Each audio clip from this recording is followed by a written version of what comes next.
Hi everyone, it's Nick. Welcome back to my channel. Okay, in this video today, we're going to be talking about 2025 interior design trends that I am not excited about. If you saw last week's video, I did one where I talked about the trends that I am excited about, and truthfully, I'm excited about more trends than I'm not excited about. But that's not what we're talking about in this video. We're talking about the ones I don't really like. You know, feel free to disagree. You might love these things, in which case put them in your home. No one's stopping you, babe. No one cares. I don't go to your house. Like, you know what I mean? I'm just a guy on the internet. You don't have to listen to me. But you might want to, because that's why you clicked on the video. So that's what we're going to talk about. We're going to talk about some trends. We're going to trash talk some things that people are actually doing in their house or are projected theoretically to be doing in their house here in 2025 as we move into it. And let's get going. Let's trash talk. So as many of you know, I moved into my new home this year, which means that I get to do all sorts of new homeownery things, which is super fun. And I'm happy to have Aqara as today's sponsor because they make a beautiful, modern, sleek Aqara video doorbell G4 and also the accompanying Smart Lock U300. The main draw for me was that the Smart Lock U300 is keyless, so I can unlock it with my phone, with a code, or just of course using my fingerprint, especially since the smart lock automatically locks behind you, which of course you can also change in settings, but I just personally find that really convenient. There's also a sneaky key in case your battery dies and you don't have a charger on hand. The video doorbell G4 is great as well, so I can see who is coming to my doorstep from the comfort of my own home, and I can screen them to see if I want to hide and pretend that I'm not home, or I can answer the door like a real civilized human. And of course, it also has their little two-way audio speaker situation, so I can tell them to go away if I don't want to talk to them. All of the Aqara products sync beautifully with the Aqara Hub M3, so all of the products are integrated and work together seamlessly. So you can see who is at your door with the doorbell and then also unlock the lock. Check out the link in my description and get in on their specials with up to 40% off of the US offerings. Go check that out. Now let's get back to those trends that I'm not really excited about for 2025. Okay, first up on my list is gonna be pattern mixing. This is like the holdover to maximalism that will not die. Now, I do think that maximalism, the extreme maximalism, we talked about this before, like the grand millennial, the whatever, when it was just like pattern on pattern, like let's mix cheetah print and florals and stripes because who thought that was a good idea? You know what I mean? Like it was a wild time. Where were we? We were delusional. We have been stuck inside for 3 years. We didn't know what we were doing, and people lost their damn minds, and they thought that it was a good idea to mix all these different prints, including like zebra and animal and floral and geometric, and like it was like, no, this does not work. And like people had fun, and it was a good time. I didn't have fun. I had to look at it, but I still, whatever, accepted that people can do what they want in their own homes, and boy did they ever. But now we're still seeing that although those extreme maximalist spaces are no longer as popular, although maximalism itself is still very much in trend, the extreme stuff, the stuff where you feel like you're like, where does my eye possibly rest in this place because it's a cacophony of pattern and color and texture and print and all sorts of things, that is gone. The extreme is a little bit dated, which is fantastic. But what we're still seeing is people still mixing different sort of patterns together. I'm not saying you can't mix any pattern. I think it's the most successful when you combine a basic simple pattern and a pattern that's a little bit more complex. So if you want to do some sort of kooky crazy wallpaper or something, and then you're like, okay, but I want to mix it with a different pattern, something simple like a basic stripe or a polka dot, you're gonna find it a lot more successful than if you were to do what we did in 2022 when we lost our damn minds and mixed cheetah print and florals and geometrics together, because it was too much. It was too much. And so this is still very much a trend. And yes, I think you can mix patterns successfully. I'm not a big pattern guy, okay? I don't love pattern, and this is my video, and that's why I'm just able to own it. Listen, I'm not saying it's bad design. I'm just saying I don't have to like it. And that's really what this is about. That's why you clicked on this video. I'm not the arbiter of like what is to be. This is just purely opinion. If that wasn't clear, by the way, sorry.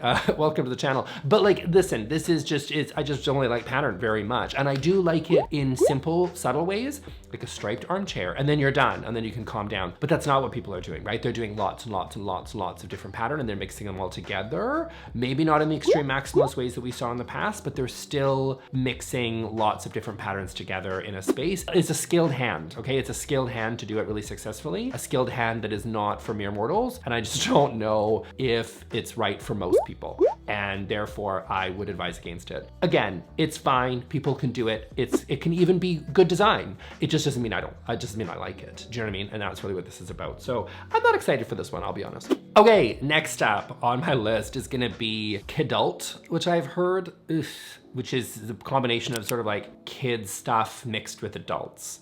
So this is, what is this? I think it's a lot of that postmodern sort of kitschy, like fun, playful design that has been very popular. Like it's irreverent, it's cheeky, you know, and that's part of the fun. I think it's very popular amongst the young folks, the Gen Zs, right? Really love this type of stuff. And we're seeing in the form of lots of different ways in terms of just like check this like tablecloth is a really good example. So, you know, oftentimes you'll see to teach children, again, children, because they don't know anything because they're 5, how to put their little plates and where to put their little cups and where to put their like knives and forks and things. And like, that's like maybe cute for a 5-year-old because they need to learn, right? Like this is where the plate goes. I don't know, maybe there's a song for it, but you know what I mean? Like this is what we do for children. Someone thought, why not? Why not have fun? What is life without whimsy? And thought, you know, I'm 35, but why not have a tablecloth that also does the same thing? Isn't that really cheeky and fun? Maybe, but it's not for me, and I don't really like it. So I get that people are just like, homes should be loved and they should be fun and they should be an area that you really, really enjoy. And so if you love it, then go for it. Then have a lot of fun because there's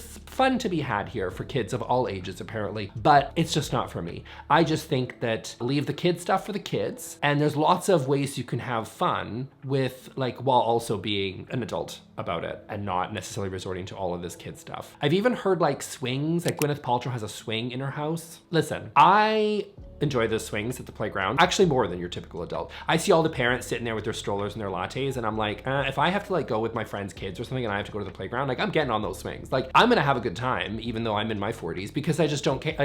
Like it's fun. Do I need one at home though? Do you know what I mean? Do I need one at home? Do I need a slide at home? I think these things are fun in theory, and they're like fun for a weird, quirky Airbnb. I don't know if you necessarily, I don't think I would have put it in my house on a full-time basis. I don't need a permanent swing in my home. I was gonna say adult swing, but that brings up a whole new conversation. Get your mind out of the gutter, people. But like, for me, I don't think you need a swing or a slide in your house as a bunch of grown adults. Do you know what I mean? But if you want to. I mean, like, don't get me wrong, like it's kind of fun, but like, I get it. But it's also like, not for all the time. You know, we gotta grow up a little bit, don't we? But I also get like, don't yuck on other people's yums. And like, so if everybody's having a yummy good time with their like Kidult stuff, then who am I to say no? Well, actually I am. Who am I? Nicklewis, and I'm gonna say no. I'm gonna say no. I don't really enjoy this one. Okay, next up on my list is going to be, I'm gonna call it Victorian Clutter.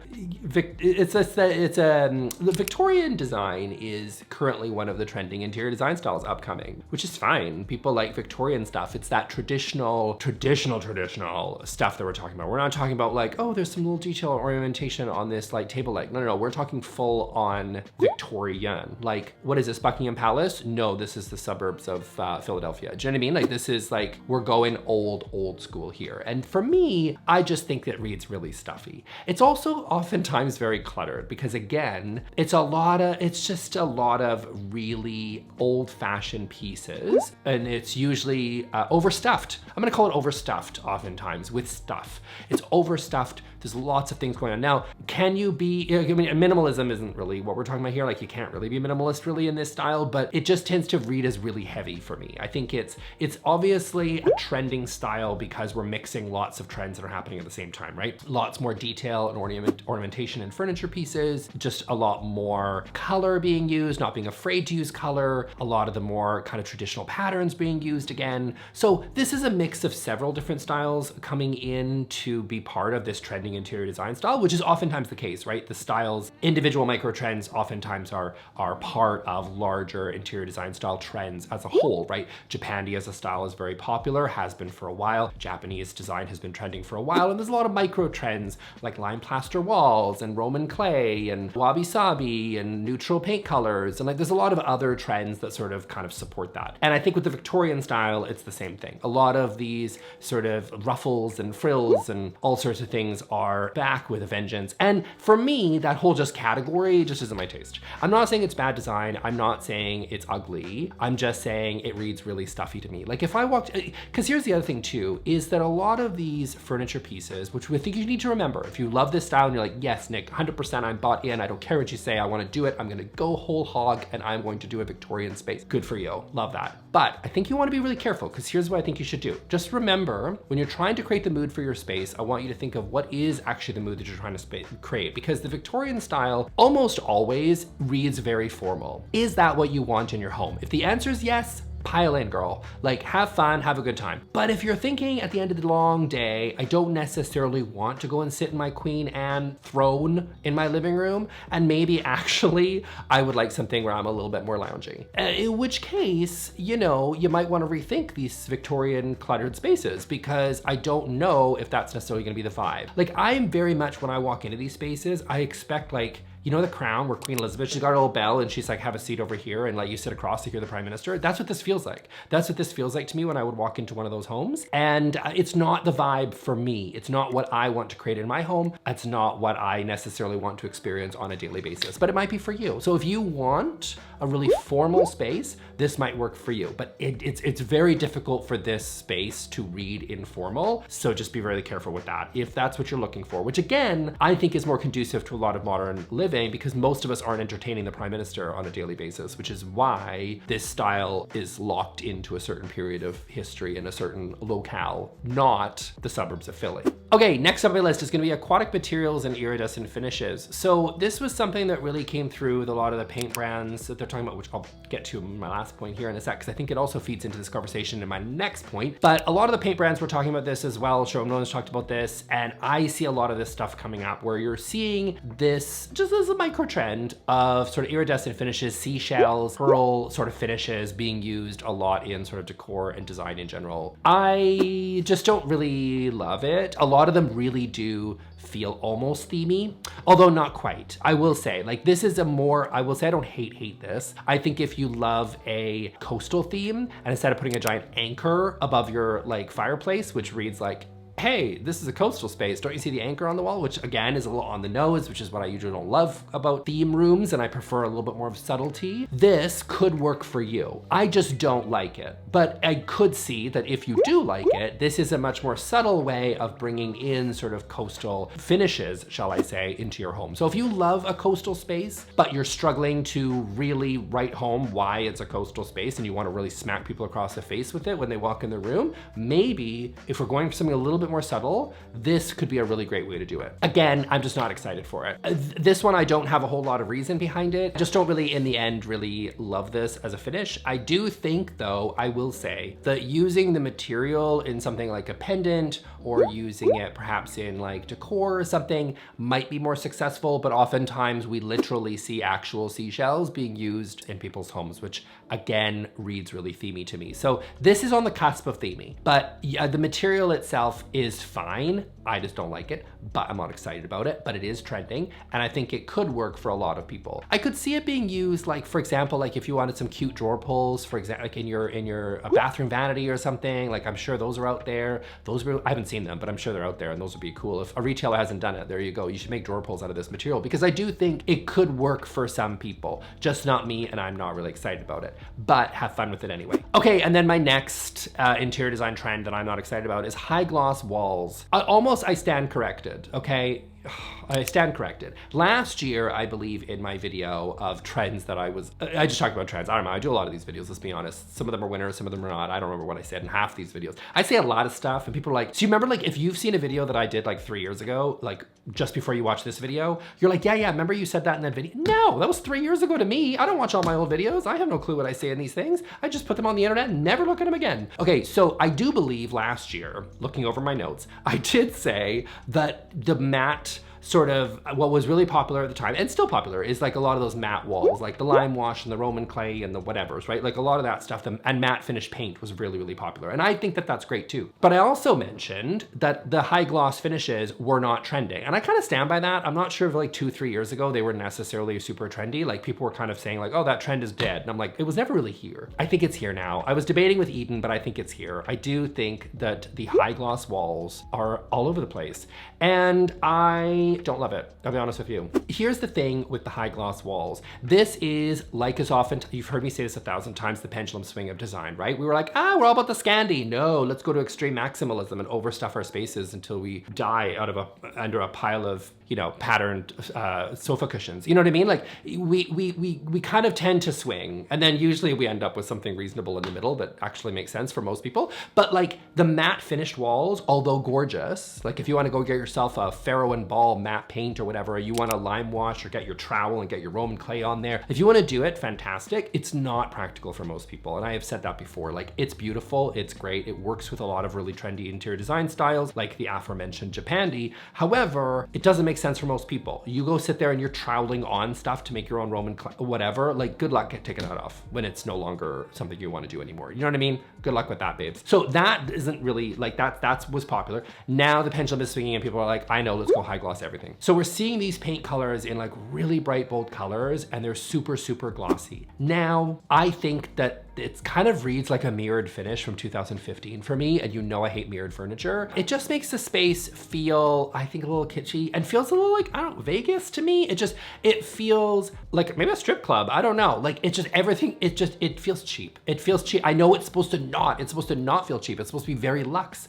It's supposed to be very like shiny and glossy and fabulous or whatever. And maybe touches of Art Deco, which is a style that you all know that I love. But I just think that high gloss paint is there to emphasize, right? Because you're really getting the shine on whatever you're using it for. And so I think that on a doorway, it can be really nice. It can be nice on a banister. Like if you're painting your banister black or something and you go use a high gloss finish on a beautiful banister, that can be really fun. Like I'm not angry at the high gloss paint in general. High gloss has its use, but I don't think putting all your walls as high gloss is the answer. It tends to detract from the rest of the space, and it reads quite like a mirrored finish, and it never feels comfortable. I don't think it feels particularly comfortable in that space. I would go for something like an eggshell or something like that. Is gonna make a lot more sense. If you wanna go matte, that's awesome, go for it. Just remember, it's gonna scuff really easily, so if you have kids or pets, or you just, I don't know, touch your walls sometimes like a normal person, it might not necessarily make sense for you.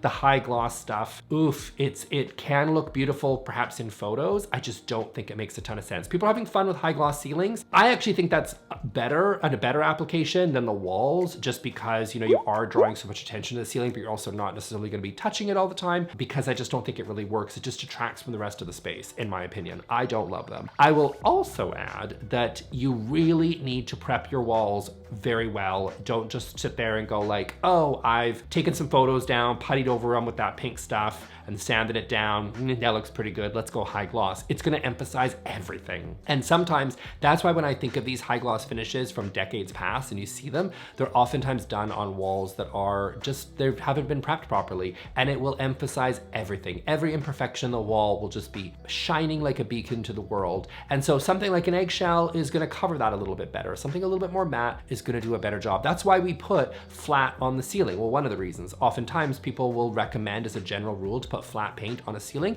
because it will cover any of the imperfections that's out there. Glass will show everything, which is another reason why this one is completely impractical. But I will say that now I'm seeing so much of it, I have to admit that it is a trend. It's just not a trend that I particularly like. And I don't think it's probably gonna make sense for 99% of people. Okay, so that's it for me today, guys. I hope you really enjoyed this video. Sound off in the comments. Do you agree? Do you disagree? Feel free to love the things that I don't like and put them down in the comment section. I don't care. Let's have a good discussion. That's what this is all about. We all got opinions. Let's hear them. And of course, if you want to hear about the interior design trends I do love for 2025, go check out that video. I will link it right here, and I will see you on the next one. Thanks a lot. Bye.